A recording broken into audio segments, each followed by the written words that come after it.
Hello everyone, this is Tamiko Garrett from EDLD 611. I want to share with you my program plan for the Parents for Transition program. The inspiration to create this program came from my own experience. My daughter Asia was diagnosed with attention deficit hyperactivity disorder, or ADHD, in 2007 when she was in the first grade. This was a difficult time for both of us. Her first grade teacher refused to change her teaching style to accommodate my daughter's learning style. I had to seek help from an advocacy agency to secure a 504 plan for my daughter so her disability will be accommodated at the school. I also had to learn about special education laws and how to transfer her 504 plan to her higher education institution without the assistance of school staff. It is my desire to launch the program, Parents for Transition, to provide skills, knowledge, and support to the parents transitioning their children with disabilities. It is my hope to provide support and services to the parents that I wish that I would have been able to receive when my daughter was going through her transition phase. The purpose of this program is to provide support and skills for parents of children with disabilities as those children transition from secondary to post-secondary education. This program will be an outlet for parents to learn various skills to support their children's transition into higher education. The rationale for this program is families lack agency to get their children's needs met, and there is no support or guidance for this type of transition. The necessity of the program is to create a space where parents can learn to move from being a lead advocate for their children with disabilities to being a supporter of their child's self-advocacy as a post-secondary student. The overall goal of the program is to provide support for parents as they themselves transition from the role of chief advocate and caregiver to that of a parent of an adult with disabilities who must acquire self-advocacy and self-determination skills. There is very little literature dedicated to a child's transition to higher education and the role that parents play in that transition and the needs of the parents to make this transition possible. Most of the literature available on children's transitions have been centered around employment and residential independence. Parents with children with disabilities can play an instrumental role in their children's lives even after they have transitioned to adulthood. Parents should be considered partners in their children's transition to higher education. Parental participation is necessary to bring about a successful transition to higher education. Children with disabilities can benefit from employment training, which can lead to their independence in the future. Employment attained through higher education is vital to economic and residential independence for children with disabilities. In many cases, parents have the most to lose if their children do not transition or think of their future regarding academics, social, and vocational skills. In many settings, parents lack the resources, healthcare, and transportation to teach their children skills that will allow them to live independently. Parents and families with limited problem-solving skills and resources such as training and support to promote and enhance effective coping skills or advocacy skills. Without training or support, parents can acquire these skills over time as they and their child navigate the K-12 system.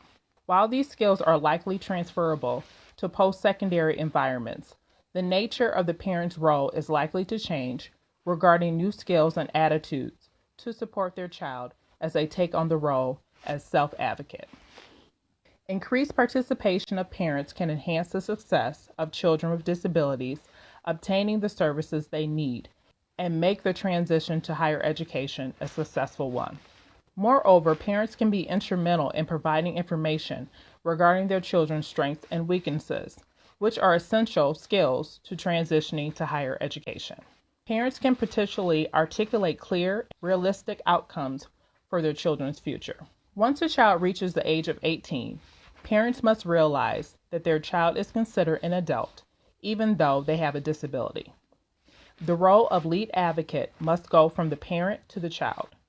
The child must learn to self-advocate. Parents can still support their children, but the act of securing services in higher education is now up to the child. Parents can support their child in teaching them self-advocacy skills by teaching them about their disability, how their disability affects them academically, and what their skills and weaknesses are. Teaching them how to problem solve and only offer support when needed. There are several reasons why obtaining higher education is important. Individuals who have a higher education generally earn more income than individuals who do not have a college degree or some type of vocational training. Individuals who pursue higher education may also benefit from the skills that they learn, which set them apart from those who do not pursue higher education. Children with disabilities deserve access and an opportunity to the best life that they can possibly lead. Transitioning to higher education is a step to allowing them to obtain the benefits of higher education. There are numerous national and local organizations that provide support to parents with children with disabilities.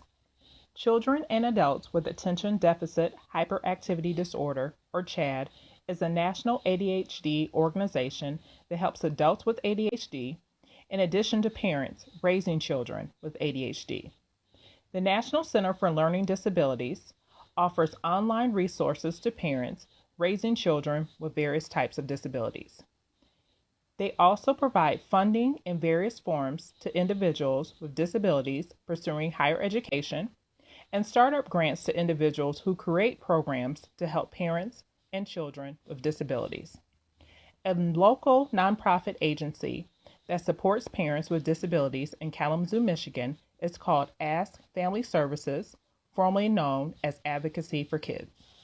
The mission of the organization is to assist families and children who have developmental, mood, emotional, and behavioral challenges, also to help them understand and navigate services, advocate efficiently, and achieve their potential.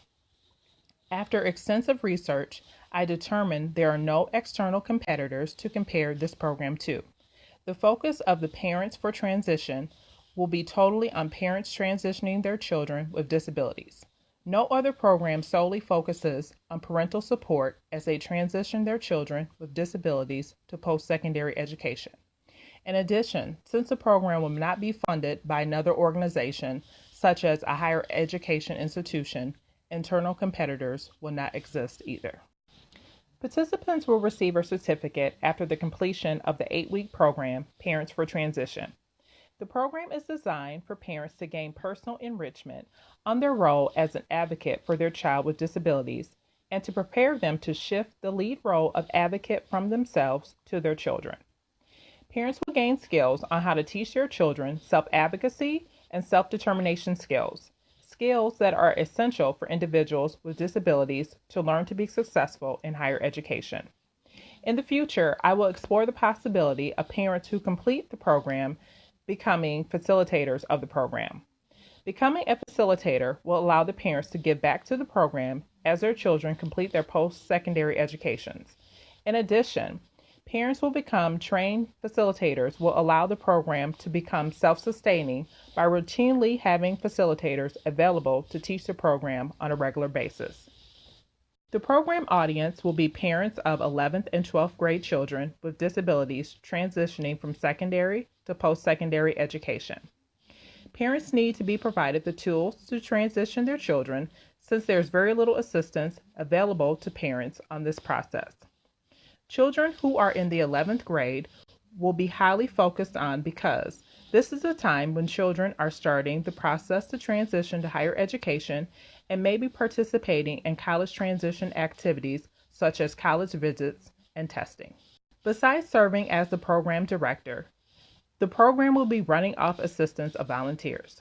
I have secured a volunteer named Kristen Zimmerman, who is a limited licensed social worker in my area. She also has her own private practice and has offered her services to me in 2 ways. Number 1, Ms. Zimmerman has committed to allowing me to utilize her office space for free to conduct the 8-week sessions. And number 2, Ms. Zimmerman will facilitate sessions pertaining to secondary and post-secondary special education laws. The reason Ms. Zimmerman decided to help me in my venture is she is also a parent of children with disabilities, and she recognizes that there are no services available to parents to help their children transition to higher education. Additional facilitators will be secured from other organizations such as local school districts, the local community college, universities, and vocation training institutions.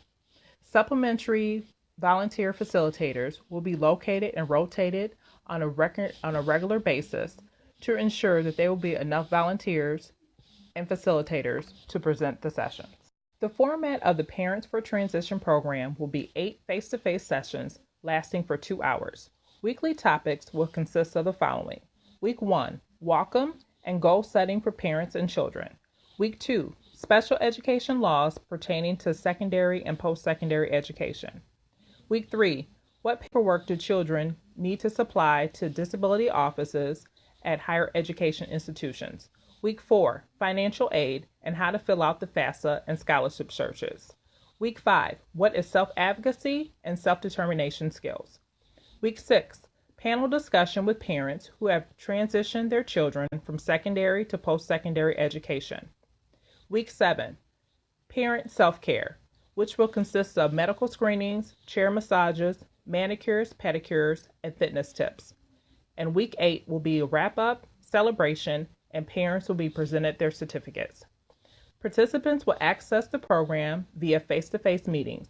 Having this program available face-to-face appears to be the most appropriate due to the personal subject matter that will be discussed on a weekly basis. The program will be assessed by the program participants and volunteer facilitators through anonymous surveys at the end of each session. The surveys will provide feedback to me as the program director regarding possible changes that may need to be made to the program. Anonymous surveys is my preferred method to receive program feedback, so participants and volunteer facilitators will feel comfortable providing suggestions without bias or fear of retaliation. In the initial phase, the success of the program will be based on survey comments provided by the participants and volunteer facilitators. In the future, I may seek to have longitudinal surveys conducted at the 2-year and 4-year mark to determine long-term if participants feel as though the program contributed to their children's transition to higher education. Even though funding for the program has not been secured, there is great potential for success. Ms. Zimmerman and I are both well-versed in the population that will be served. Both of us are professionals in the field and parents of children with disabilities. Since free office space has been obtained and there is outstanding volunteer and facilitator in addition to community support, launching the program without substantial funding is feasible. The initial phase of the program will include filing for 503 organization status. No funding from external agencies will be able to be obtained until this paperwork is completed. The National Center for Learning Disabilities provides small grants to educators and professionals who create programs in line with their mission and vision. Based on their criteria, it is more than likely the Parents for a Transition program will be funded. I believe the program will be sustainable until funding is acquired because the program will only run for 8-week sessions.